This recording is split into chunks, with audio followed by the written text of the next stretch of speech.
Pan India range లో కలెక్షన్లతో hot topic అవుతున్న తెలుగు సినిమాలే కాదు, సౌత్ లో ఉన్న తమిళ్, కన్నడ, మలయాళ సినిమాలు కూడా భారీ బడ్జెట్ తోనే తెరకెక్కుతున్నాయి. వీటిలో స్టార్ హీరోలకైతే ఈ బడ్జెట్ 100 కోట్లలోనే ఉంటుంది. తెలుగుతో పాటు తమిళ్ హీరోలకి కూడా కలెక్షన్ల ప్రెషర్ పెరిగిపోతోంది. సినిమాలు అందరికీ కనెక్ట్ కావాలంటే భారీ బడ్జెట్ తో తీయాల్సిందే. అందుకే తమిళ్ హీరోలు కూడా ఫుల్ గ్రాండ్ గా సినిమాలు చేస్తున్నారు. మిగతా హీరోల సంగతి ఎలా ఉన్నా రజనీకాంత్ మాత్రం ఈ బడ్జెట్ వెయిట్ ని క్యారీ చేస్తున్నారు. జైలర్ 2 కి కూడా బడ్జెట్ సాలిడ్ గానే పెడుతున్నారు నిర్మాతలు.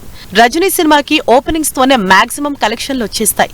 యావరేజ్ స్టాక్ వచ్చినా బడ్జెట్ కవర్ అయిపోతుంది.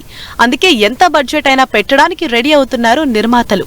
అసలే జైలర్ సూపర్ హిట్ తో జైలర్ 2 ని ఇంకా భారీగా తెరకెక్కిస్తున్నారు. రీసెంట్ టైమ్స్ లో బడ్జెట్ భారీగా పెట్టి సినిమా చేస్తున్న హీరో విజయ్ 69వ సినిమాగా ఆడియన్స్ ముందుకు వస్తోంది జననాయగన్.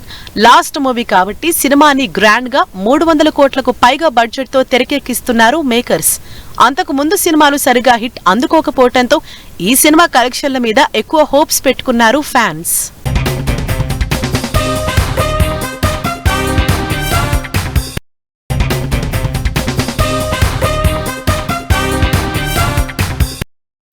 మొన్నటి వరకు చిన్న హీరోలుగా ఉన్న కన్నడ హీరోలు కూడా ఇప్పుడు 100 కోట్ల బడ్జెట్ తో సినిమాలు చేస్తున్నారు. కంటెంట్ ఎలా ఉన్నా, మార్కెట్ ఎంతున్నా బడ్జెట్ మాత్రం భారీగా ఉండాల్సిందే అంటున్నారు. తెలుగు, తమిళ్ తో పాటు ఏ హీరోలకైనా భారీ బడ్జెట్ పెట్టాల్సిందే అనే స్టేజ్ కనిపిస్తోంది. స్పెషల్లీ యష్ లాంటి భారీ ఇమేజ్ ఉన్న హీరోల మీద ఆడియన్స్ కి ఎక్స్పెక్టేషన్స్ చాలా ఎక్కువగా ఉంటాయి. మరి వాటిని రీచ్ అయ్యేలా సినిమా చేయాలంటే బడ్జెట్ పెట్టాలి. ప్రస్తుతం యష్ 4500 కోట్ల వర్తున్న సినిమాలు చేస్తున్నారు. 4000 కోట్ల బడ్జెట్ తో తెరకెక్కుతున్న రామాయణం సినిమాకి ఒకవైపు ప్రొడ్యూసర్ గా, మరోవైపు రావణుడుగా డ్యూయల్ రోల్ ప్లే చేస్తున్నారు యష్. మరోవైపు టాక్సిక్ మూవీని భారీ యాక్షన్ మూవీగా తెరకెక్కిస్తున్నారు. కేజీఎఫ్ తర్వాత చేస్తున్న సినిమా అంటే గ్రాండియర్ కి ఏమాత్రం తగ్గకూడదు.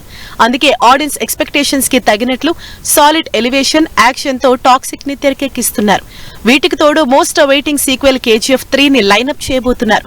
ఇవన్నీ నెక్స్ట్ లెవెల్ బడ్జెట్ తో తెరకెక్కుతున్నవే. రిషబ్ శెట్టి కూడా కాంతారా 1 కోసం 100 నుంచి 150 కోట్ల బడ్జెట్ పెట్టి గ్రాండ్ గా సినిమా చేశారు. కాంతారా కోసం 20 నుంచి 30 కోట్లు మాత్రమే స్పెండ్ చేసిన టీం కలెక్షన్లొచ్చి పాన్ ఇండియా హిట్ అవ్వడంతో బడ్జెట్ పెంచేశారు. మరి కాంతారా చాప్టర్ 1 కి సీక్వెల్ చాప్టర్ 2 కూడా అనౌన్స్ చేశారు. కాబట్టి ఈ సినిమాకి కూడా మినిమం 150 కోట్ల బడ్జెట్ దాటే పెడతారు. ఇలా లాంగ్వేజ్ తో సంబంధం లేకుండా సౌత్ లో మలయాళం మినహాయించి మిగిలిన ఇండస్ట్రీలన్నీ భారీ బడ్జెట్ తో సినిమాలు చేస్తున్నారు హీరోలు.